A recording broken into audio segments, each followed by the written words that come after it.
Very small percentage of white people in this country owned slaves back in the day, which meant 99% of the people did not. But you attribute all white people to that shit.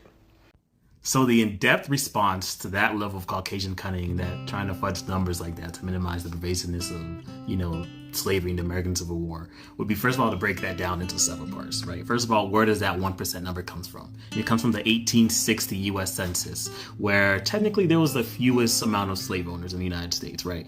And that's only due to so many treaties and compromises and laws that have been created to reduce the number of slave owning, where slavery was legal in the United States by that point. Because if you, in 1860, it might have said 1%. If you look at 1850 census, it was closer to 10%. If you go even further back to 1790, it was closer to 30% of the U.S. population owned slaves, legally. You know what I'm saying? So that's one thing. Look at that number of where that number comes from. But let's break that number down further, because that number of 1% in 1860 was out of the total U.S. population, right? And this is given the fact that only 15 states out of the total 33, this isn't even counting slaveholding territories, right? This is just states. Only 15 of 33 states even own slaves. So let's break that down further. Now look at just the slave owning states, right? And break down even further, because again, if you're a slave owning state, that means a lot of slaves, right? So you can't, technically a slave can't own itself. So break that down even further into, white, free whites that own slaves.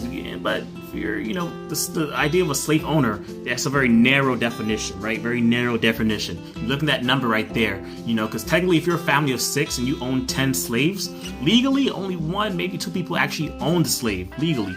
Just like a car today, unfortunately, right? Like a car, even though your dad's name might be on the car, your mom might use it to go to work. You might use it to go to do things. You know what I'm saying? Same way, you gotta look at slaveholding households. Gotta make that box bigger. Don't narrow it down to just slave owner. Make it as big as possible. Make it slaveholding households. That's the better number to look at. And if you look at that slaveholding households numbers, that number for some of these states are huge. Some states have as much as 40, 48, 40, such huge numbers of ownings of households who own slaves in these slaveholding states.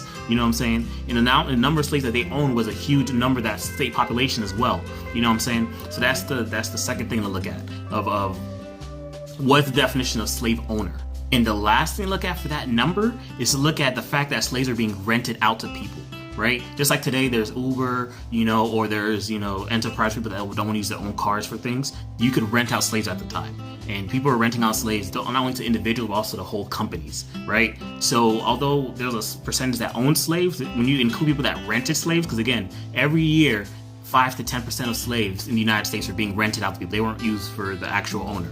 They're being rented out to people for their own use, either short term or as long as a year, 2-year, rentals of slaves to people. So there's that. When you look at all those numbers together, the number of slave owners and people that were in direct contact with slavery on some level, not just, in the peripherals of products created by slaves, but actually people that use slaves, directly, that number is closer to about 40% of the U.S. population was actually using slaves on some level.